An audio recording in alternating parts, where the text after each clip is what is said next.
Welcome to the Brain Picker Pro Show, live from Lake Wiley, South Carolina, and all the way from Fresno, California. Don Costa, what's up, buddy? How are you? I'm fantastic, man. I'm excited to be here. Awesome. Now, guys, I wanted to have Don on because this guy is a mover and a shaker out in California. He is doing 100+ fix and flips. Now, you all know I hate fix and flips, okay? Everybody knows. I'm sorry, Don. That's all right. It's all right. But the reason I wanted to have him on is because I want to learn. I want to see if he can turn me around and make me want to do fix and flips, because this guy, he's been investing since, I believe, 2003, right, Don? 2003. Awesome. Mm-hmm. And he's got a fix and flip business doing huge deals. Think about it. He's in California where the prices look like phone numbers. Okay, foreign phone numbers. All right. So he's doing fix and flips, and he's doing 100+ of them a year. So Don, welcome to the show. How you been? I've been fantastic, man, and I just appreciate being here. Thank you for having me on. Awesome. Thanks so much for being on. I really appreciate it. Now, I got a question for you. Tell our listeners a little bit about how you got started in real estate. Yeah, it's a great question. I have two lives in this business. I actually started twice. So the first time I got started, like anybody else, I wanted to be an entrepreneur, and I was looking for a way to go. I was watching infomercials with Carlton Sheets and Don Lepre and all the guys out there. Yeah. And real estate just seemed to really kind of catch my eye. And so I got started, working with somebody who was willing to put the money up, and went out knocking on doors, doing pre-foreclosure work, just knock. Will you sell me your house? And man, that's tough. But I found success. I was good at it. I was good at interacting with people out the door. So, and I built a nice business, made a lot of money, wasn't prepared for the market to turn because I was arrogant and young and thought everything I touched turned to gold, and proceeded to get annihilated for a few years and started over again in 2012. And at that point, I built the business like a business, and I've been doing it since. So that's good, man. That's good. You know what? It seems like, and I think we all go through that. I've been through it myself. Mm-hmm. We all go through the time where we're like, we're invincible. We're doing a ton of deals. We're making a ton of money. You can't touch me. You can't touch me. And then all of a sudden, guess what? The bottom falls out of the market, right? Right. Exactly. And you guys get hit a lot worse than a lot of other parts of the country, right? We do. Yeah. We can feel, a pretty severe impact. I know like Texas and a lot of other states didn't even feel, a hiccup, and we got annihilated. So it's definitely an interesting market to be in. It's tough. It could be tough. It could be tough. Now, what made you pick fix and flips? Well, when I started back in 2003, I'm trying to think if I ever even heard of wholesaling at that point. There wasn't podcasts. YouTube was just barely being developed. I don't think that really kind of came out until around 2005 or so. Right. There wasn't, it's Carlton Sheets and a no money down system and that kind of stuff you heard about. And so I don't even think I thought wholesale, right? I just rehabbing was the way to go. And so that's where I got started. It's where I got comfortable. And that's the realm I kind of stayed in. I got to show you something. I'm in my office. Check this out. You mentioned Carlton Sheets a couple times. This is how long I've been doing this. Look, VHS. Carlton Sheets, no money down, no down payment. Those are VHS. And two of I have those as well. See them right there? Yep. Is that crazy or what? It is. And I have keep those. them around just to remind myself how long I've been doing this. Mm-hmm. I was cleaning out my garage a few weeks back, and I came across the box of Carlton Sheets stuff. So yeah. Now, was it cassettes or CDs? It was the VHS stuff. Yeah. Yeah. That's great. Yeah. Now, you being in a really expensive market like that, I'm sure you're probably using private money, right? I use private money for everything I do. Yeah. I don't use banks, and I don't use hard money. I use private money for everything I do. And I don't use my own money either. I absolutely refuse to use my own money because I feel that it's kind of a long-winded explanation if you want to go into it, but I just feel it's bad business to use your own money. I believe in having reserves. The first time around I was over leveraged. I was using my own money. I had my own money, other projects outside of real estate. And when the market turned, I had no money in the bank to do anything about it. Right. And a lot of us as investors, we do what I call balling broke, right? You're cool, you're rich, you're making all this money, but you have no money in the bank because it's all in projects. It's all somewhere else. Yeah, right. So yeah, you're real estate poor, right? you're real estate poor. So, I just, this time around, I was just bound and determined not to use my own money. I want to make every decision I make from a position of power. I want to make it from a position of power, not a position of fear or weakness. That's great. So, That's great. So we every investor we work with does 100% financing on our deals. We keep our money in the bank, and we make all the best decisions we can because we're coming from a position of power. So what kind of terms are you able to get your private money lender to offer you? So, we pay anywhere from 6 to 10%, depending on the lender and depending on the situation. The easier you are to work with, will pay you a little more. And I don't mind, I don't mind paying the interest for the money when it's easy. So, we do deed of trust only. I don't do any non-secured money. I'm just, not comfortable with that. So basically they lend on a project. We give them a deed of trust. The money goes into escrow. And then when we sell the money, they get their check from escrow, and we get the release on the deed of trust. And they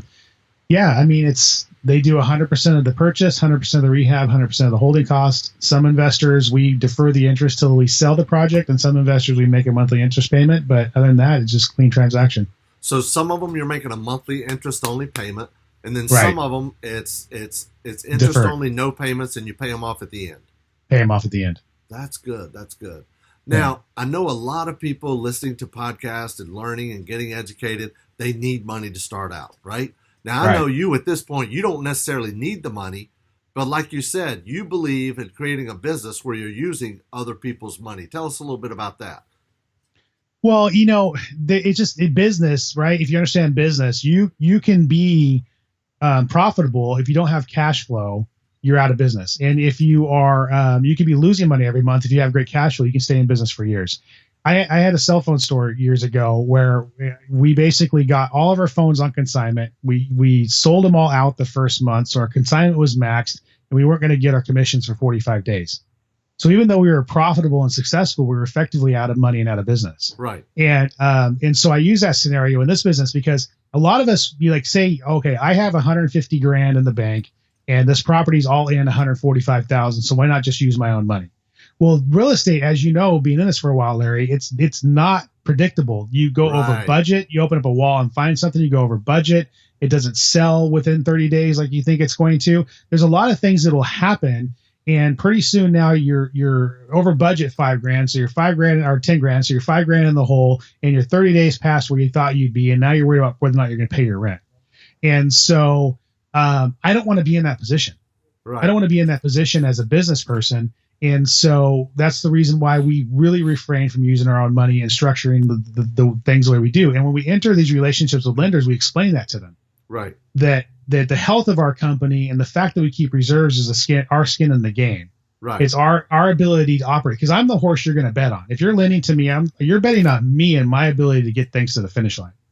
So, and I want to structure my business so that I can best perform for you. I want to make every decision from the best place possible, and that's not desperation.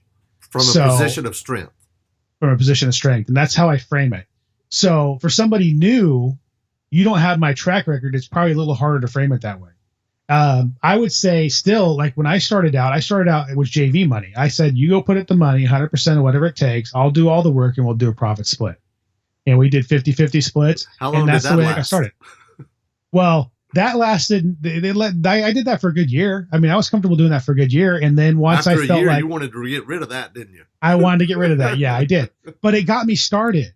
Right. And it got me started without like, I didn't have a hard money loan where I had to put 20% down. I had to try to make that payment every month and hope I came in on budget, hope I sold on time. Right. I was 100% covered on the money, and I was able to sleep at night, and I was able to make every decision in the project from what was the most profitable thing to do on that project. And that's where I want to be. It's mindset for me, Larry, more than it is profitability sometimes. That's good. That's good. And quite frankly, as a private money lender, if I were a private money lender, I would want to see you have some cash in the bank, right? Right. So if the deal goes south, you've got some reserves to help you, or if you have a down month or whatever, you've got some reserves to help you, right? I can make payroll. I can still do my marketing. If a deal doesn't go the way it's supposed to, I can write you a check and pay you off and make you whole and still be okay. Right. And not have to worry about whether or not I'm going to eat. Right. Yeah, I'm in a good position. And my lenders understand that, and they respect that. and we were very successful because of it. So that's great. That is great. So, how do you find your private money lenders? I mean, you say you're paying, I think, 6 to 8 to 10% return, and I know there's a lot of people out there that have money sitting in the bank earning 1% or less. But how do you find your private money lenders? So, my advice to just about anybody is to always run your mouth. Always run your mouth. So, I'm always asking title officers we're working with on a regular basis. Do you know anybody out there who's lending that's not happy with who they're lending to? Do you know anybody who has extra money they want to lend? Real estate agents we buy from on a regular basis, same thing. Anybody who just sold a large property, has money that, they need to do something with, or they're not happy with who they're lending to. I have, just so many different ways. I posted on Craigslist, and I don't mean, posted looking for somebody in Africa whose, uncle is a king or something and just died and has $1 billion in gold. Or Nigeria. But, yeah. Right. But I posted experienced real estate flipper looking for a partner. If you're close enough to have a cup of coffee, contact me. And I've gotten lenders that way. You got to be careful. There's SEC things and stuff like that. Sure. But so you don't want to ask for the money in the post. You want to create a relationship before you ask for the money, all that kind of stuff like that. But, I just create opportunities for conversation. Sure. And then if our goals are aligned, then down the road, we'll talk about doing business together. That's good.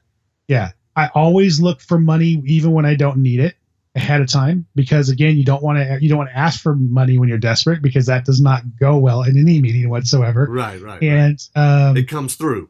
It comes through.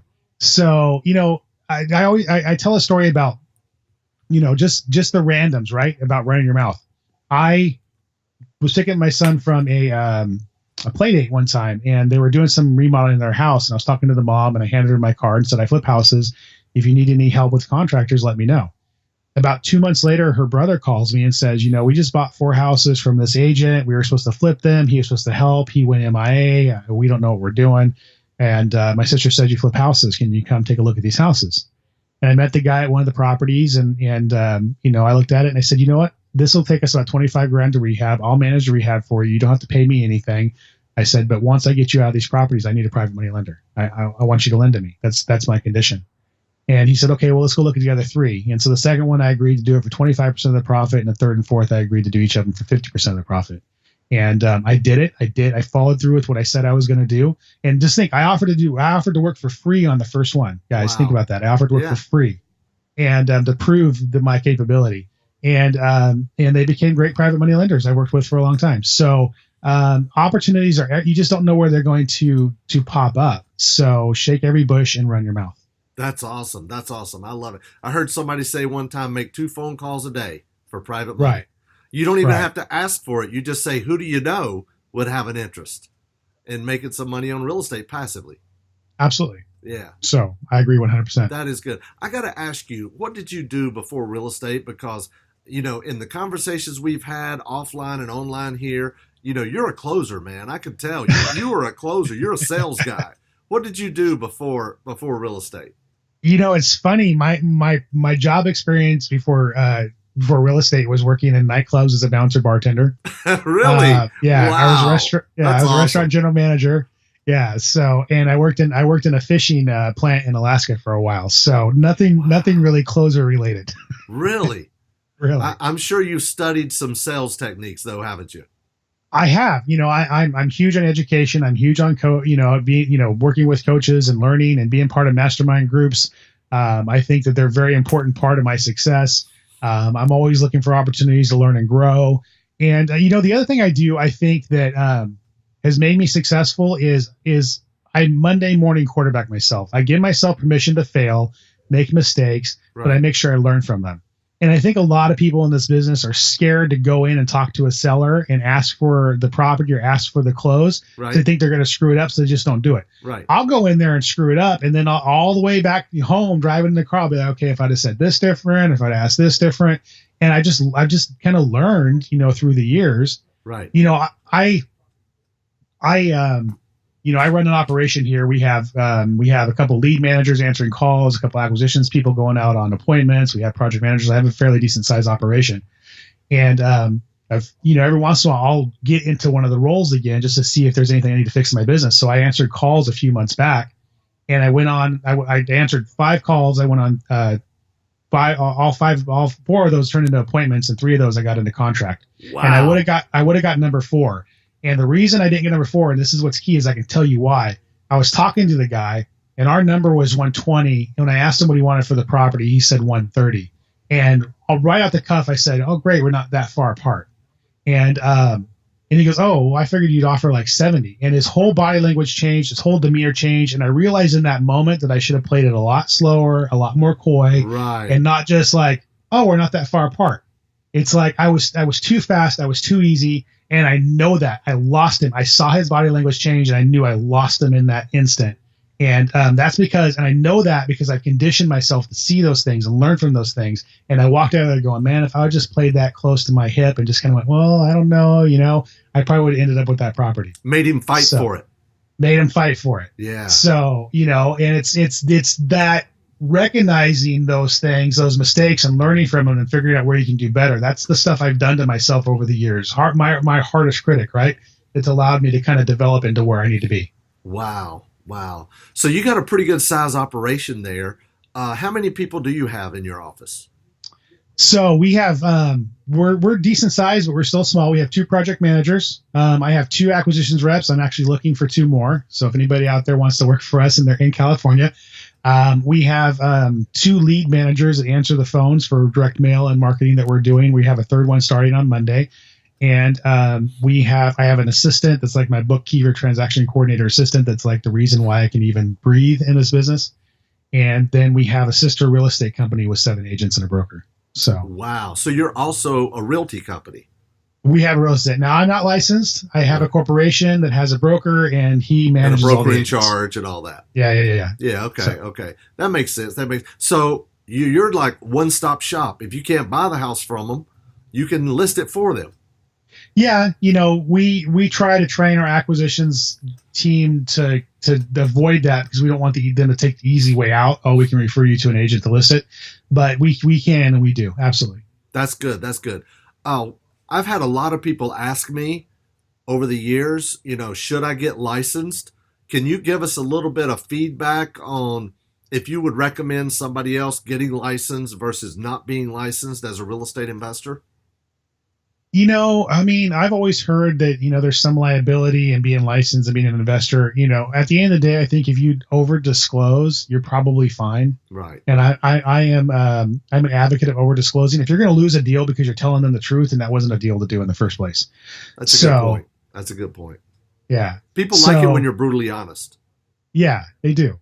So, but for me, it's never affected me not to be licensed. I've always been able to accomplish what I wanted to accomplish in this business. The laws in California are such that I was able to set a corporation up and, have somebody be the broker of record and have them manage it. And I can still, I still have some controls over that business. So within reason, obviously. So right. I think it's a personal choice. I really think it's a personal choice as to, I wouldn't put the time and energy into it unless it's going to profit, going to increase your profit margin, increase your income stream, So, yeah, I don't know. It's a personal choice, Larry. I can't really. So obviously it's another profit center for you. If it's going to be another profit center for you as an individual, go ahead and do it. Right. For us, it is as a business. Right. But still, I didn't have to be licensed, and I didn't have to go through the hoops and everything else to be licensed. And so I just prefer it the way I do it. Yeah, by hiring someone else to be the broker of record, or BIC as we call it, broker in charge, that releases you of the liability because it's on them. They're the ones that are responsible to make sure you do all the disclosures and everything that you're supposed to do, which is good. And if, in my opinion, if somebody is going to have an investment company and a realty company, that's the way to do it. Own the business, but hire a broker in charge, right? Exactly. Absolutely. I agree. That's good. I love it. Okay. So next question I want to ask you is, you are really big on systems and processes and procedures. I know we've talked a little bit about that. Tell our listeners a little bit about how you run your business or systematize your business. Okay. So systems is something that's been talked about a lot in the real estate business industry the last handful of years. But yeah, I think a lot of people think, okay, well, a system is something that somebody's going to drive up to my house and kind of dump in my front yard, and that's going to be a system I can use, And they don't really explain what systems are, right? So to me, a system it's a boundary. It's a box within that person or that group is going to function within. So, and everybody's business is going to be set up a little differently. We have systems in our business for everything. We have controls for everything in our business. So, to me, a system, for instance, that we use in our business is how we require our contractors to invoice us. Our contractors they have to invoice us by Friday, every week by Friday, if they want to be paid by the following Friday. Right. If you invoice me on Tuesday, the next week, you're not getting your check on Friday. That's technically a system. It's a rule. It's an accountability. Right. It's a boundary. And so all invoices come in by Friday. Cash cuts checks on Monday. We submit the reports to the lenders, the investors on Tuesdays. And if they've given us the money up front for the rehab, then they just have the report for their records. If they're giving us draws each week, then they know how much to give us that week. The money comes into our office on Thursday, and we hand the check out on Friday. So that system, that one system on how we run that, it requires, it's a boundary for the contractor. It puts us in charge of our books. So on Monday, I know where my business stands, as far as a business goes book wise. I know what my capital obligations are for the week. My lenders have transparency in what my operation is doing, which they're very happy with. The ones who are doing the draws have the money in my account by Thursday. So that manages cash flow. Right. So now I have the money in before the money goes out. So I have no cash flow issue there. And the other thing we do is we have the contractors invoice us on Friday for what they're going to finish the following Friday. They pre-invoice us. So that makes them set a goal. And if they don't accomplish that goal, they don't get their check. So that one little kind of, I love that. So that's a system. And it's a boundary. It's an accountability measure for all kinds of things in my business. It manages cash flow. It manages contractors. It manages transparency. And so in our entire operation is set up that way. From the way we list, we have standard verbiage that goes in every listing, whether we're in-house listing it or we're listing it with an outside agent. We control the pictures. We control the photographer. We have our photographer take professional pictures of every single property so they all look the same. That's a system. Yeah, we have a standard counter that goes out on every single offer that comes in. Then one of the requirements in the counter is that every single person who offers on our properties has to be pre-qualified through our preferred lender. They don't have to use them, but they have to pre-qualify so that we know whether or not that's a solid borrower. There's no, we're in the dark. We don't know if Aunt Jane gave them the pre-qual letter or not, and they're trying to fix their credit on the fly. Sure. We know they're a solid borrower. That's a system. And we do the same thing every single time. We send the same counter out. And I'll tell you, every time we deviate from one of our systems, we pay for it. So, and it's really, that's all they are, is in your business, however your business is structured, is setting a playbook and making sure everybody plays within those boundaries. I like it. What you're basically calling a system, a lot of people might say is an SOP or operations manual or something like that.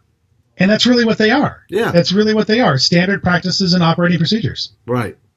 That's good. That is good. Yeah. Now, are there any type of automation systems or CRMs or anything that you like and use in your business? Yeah, I mean, we use Podio. I think a lot of people in this business use as our CRM. We've been heavy investor Fuse as an overlay to Podio for a lot of years with CallRail. We're in the process of exploring some other options right now, but yeah, we're very big on that kind of stuff. So, and then accounting side, of course, we're QuickBooks like anybody else. So, but yeah, Podio's been huge for us. That is awesome. That is awesome. And so you have a couple acquisition people. You got some lead managers. You got some project managers as well. Mm-hmm. Where do most of your deals come from? So for a lot of years, I'm still huge on it. A lot of years of most of our deals, 50% or better came from networking. And I'm huge on networking. I started broke. Yeah, I started broke. And, OPM, right? Other people's marketing.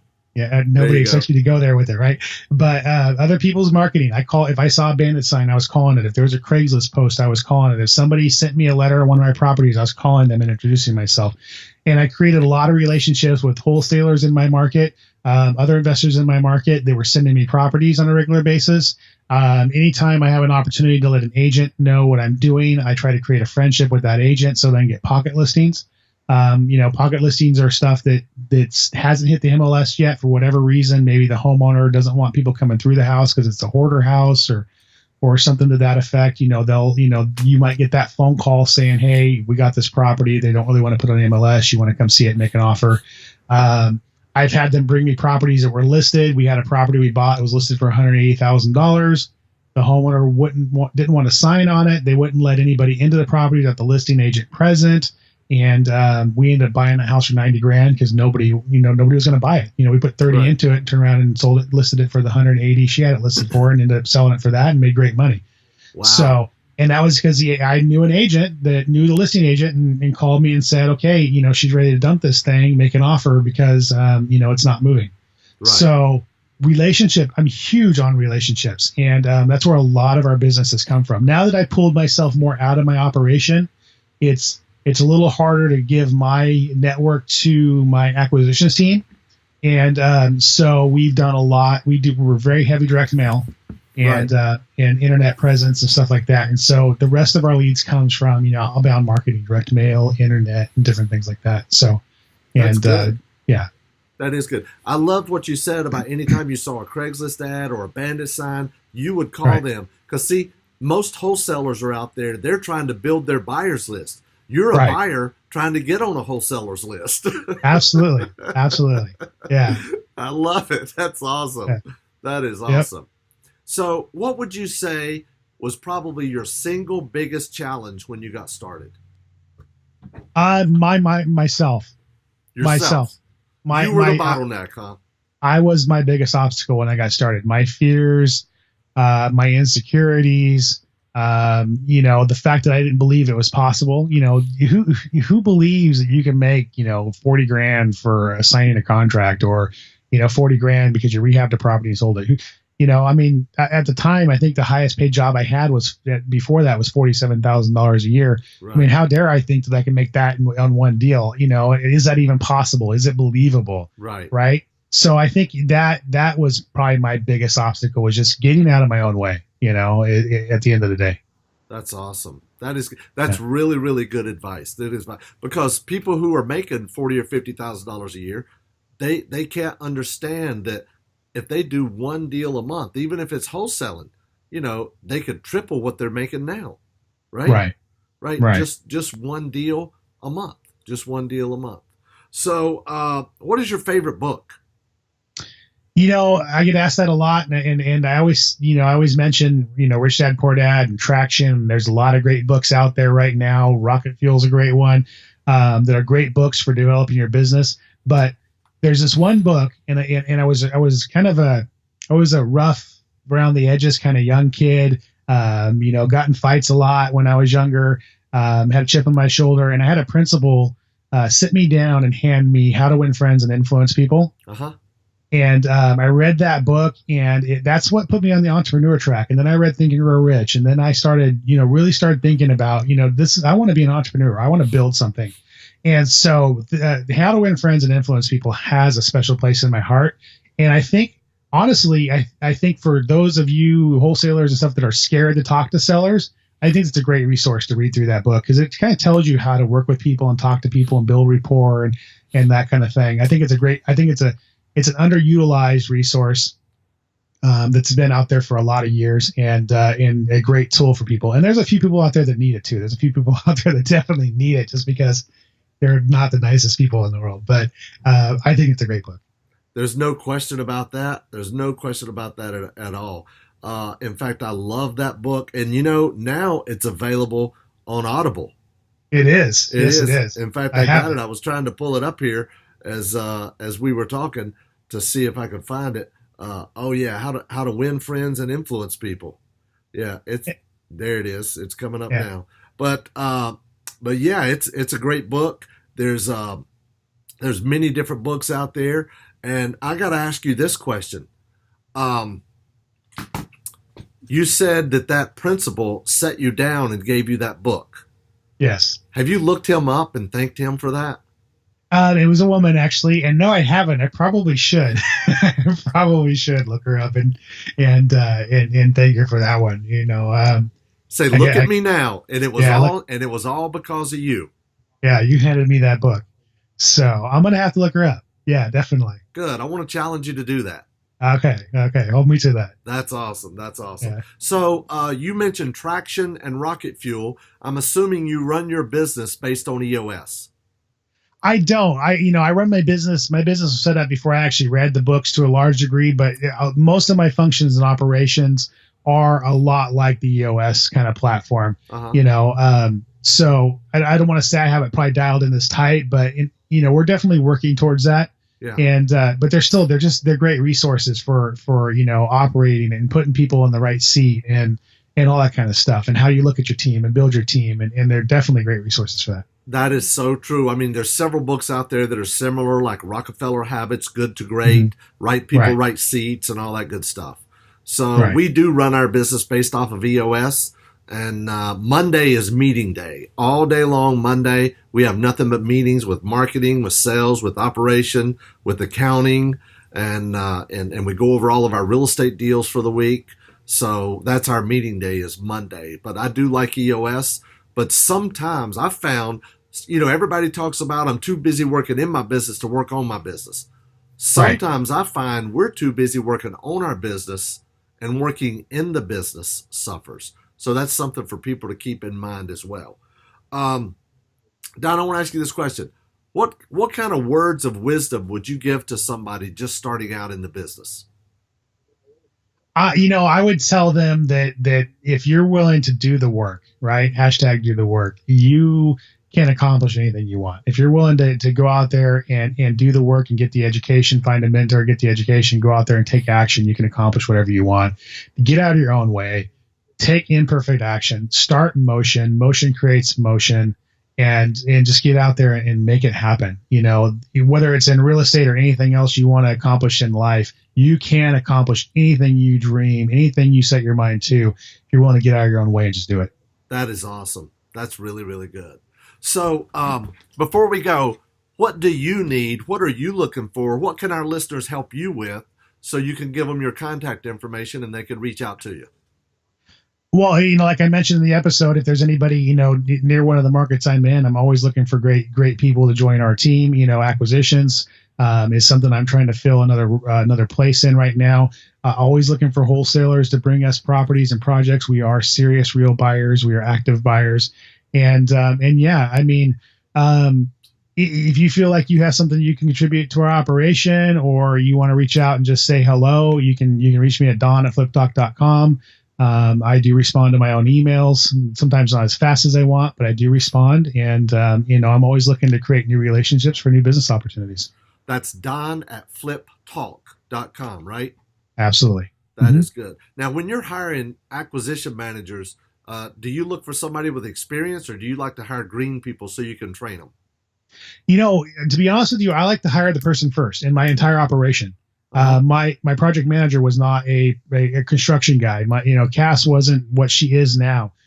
We found good people who were hardworking and loyal, had great heads on their shoulders, and we developed them into who we need them to be. And those are our best employees. Every time I've tried to fill a role with somebody who was a superstar somewhere else, it's always turned out badly. Yeah, I totally agree with that. I really do. Man, I really, really appreciate you being on today and taking the time to spend with us and share with our listeners. I know it's been a great wealth of information. Thank you so much for sharing and being who you are, and I really do appreciate it. And guys, listen, if you're in the Fresno market, right? We're in Fresno, but we operate from Modesto down to Tulare, California, and we're getting ready to branch out into a couple markets up in Oregon. Okay. And so yeah, I mean, and who knows where we're going to go in 2018? We're looking at a couple more markets as well. So that's good, guys. So if you're in that market, reach out to Don.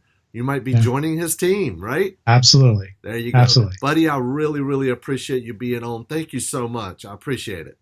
All right, man. Thank you for having me. Thanks a lot, everybody. See you next episode.